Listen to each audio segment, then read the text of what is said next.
Hi, today's topic is where property value stops and business value starts. Most people in the world get this wrong, including the legal industry, financial industry, the valuation industry, and the taxation departments of most governments. So let's tackle the two major areas of conflict. Number one, the ownership of plant and equipment, in other words, trade fixtures versus property improvements.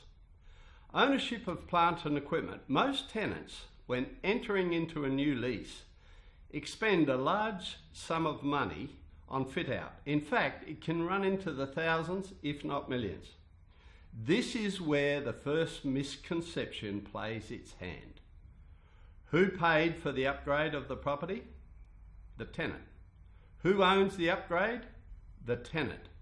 But this is where the legal industry and precedent law raises its ugly head, and the argument between property improvements and trade fixtures emerges. If the law is to be interpreted rigidly, then any money spent on trade fixtures become the property of the landowner immediately. Items are fixed to the property by nail or screw, or permanently or semi-permanently affixed.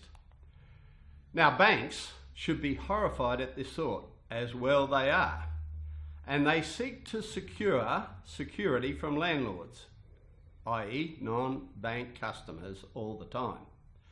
Taxation should only be allowed to the legal owners of the plant and equipment. But tenants continue to claim depreciation on a de facto basis or claim the loss after exit or expiry of the lease, when according to the law, it was not theirs to claim. They were no longer the rightful owners. Now, it is understandable that some items should remain and transfer to the owner at the expiration of the lease and any holding over period. Items such as plumbing, hot water services, sinks, window treatments because they're size specific, painting, etc. But capital items such as carpets, benches, counters, lighting, mirrors, security systems, air conditioning, bar equipment, temp rights, cool room, signage should all remain the property of the tenant.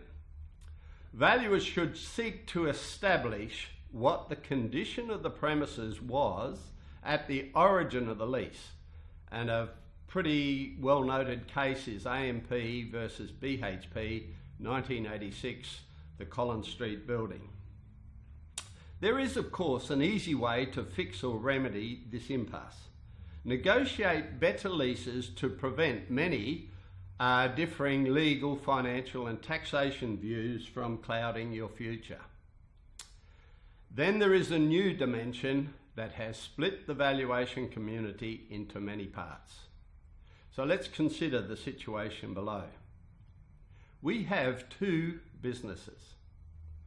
Both predominantly are the same, both you can say are next door or close to each other, but one tenant turns over 2 million and the other turns over 1 million. Should business B pay more rent because they are better operators? Careful, many hold this view, including shopping centre managements who have tried to claim turnover rentals for many years. But it is now prohibited in South Australia. But that stopped them. They get around this by differing rental rates, which should cause conflicts for most valuers if there is an increase in value, and who does it belong to? Next, let me ask you this question. Should the occupation of a tenant dictate the rent they should pay? Of course not. It is ridiculous. Let's consider the next scenario. And by the way, these scenarios that are coming now exist every day of the year. Now, this scenario is just a lease term, and this is between a tenancy that only has a short lease and one that has a long lease. Should they be capped differently, because when they do, it changes the value of the property. This is what happens in the marketplace. Remember, the property value is $750K, but if you have a long-term lease, it will change the value of the property. Why? The rental is the same. So where does this concept of changing property values come from? So let's go to the next scenario. If you've got a blue chip tenant compared to, let's say, an average tenant, this next scenario can cause all sorts of problems. Remember, the underlying property is $750K, but if you have a blue chip tenant occupying the premises, the cap rate value is used, increases the property value considerably. Why?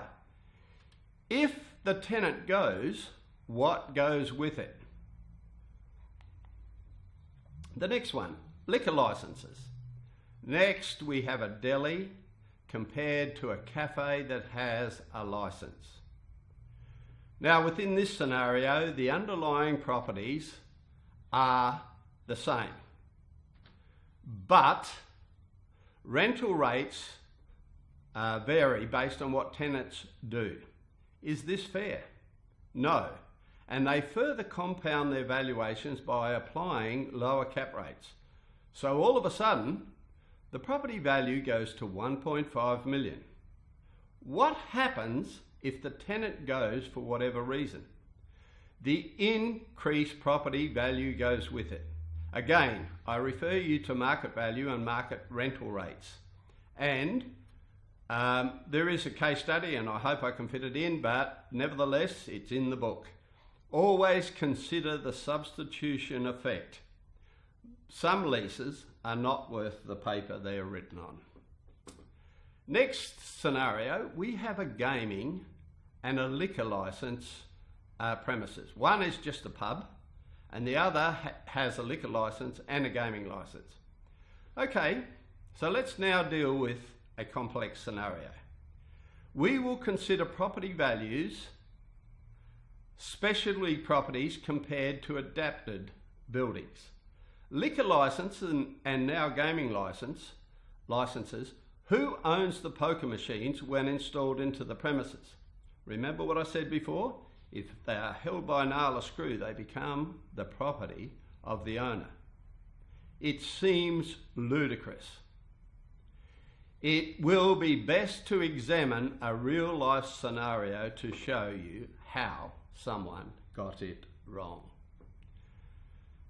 This case is a case in Adelaide, and most of the dates are up there, and most of the information you can see. This is a converted building, roughly 100 years old, and not all of it was suitable for tenancy occupation. Nevertheless, how one valuer got it at $157,000 and another one was as high as $520,000. This caused massive problems, and this property is still vacant today. So who caused this problem? I believe it is self-evident. Again, this problem can be prevented. How? By creating a lease for the property, spelling out what's in and what's out, and having a separate company leasing the intangible assets to the operating company or tenancy. Confusion comes by valuers not knowing what comparables to use.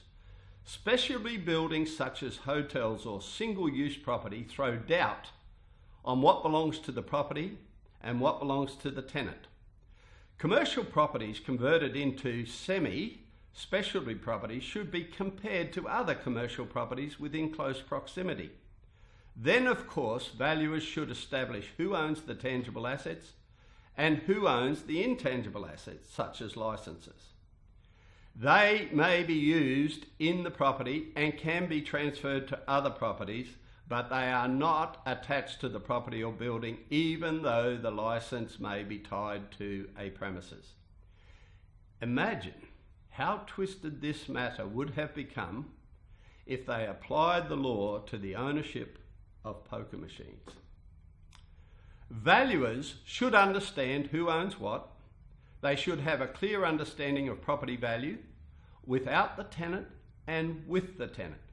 They should have read the lease, and where any ambiguity exists, they should seek legal interpretation to understand the impacts on value. Now, the ownership of intangible assets is paramount for many reasons. Businesses must protect what's theirs, and property owners must protect what's theirs. And investors should be told the truth, especially when it comes to suspect values and taxation and ownership issue. This should be settled from the outset. Full disclosure in valuations should be made. Valuers should all arrive at a similar place, but this is not the case. I believe the landlord and tenant got it right in the first place. That concludes today's presentation, and all of the above can be found in my book on Business Valuation Explained. Thank you for listening.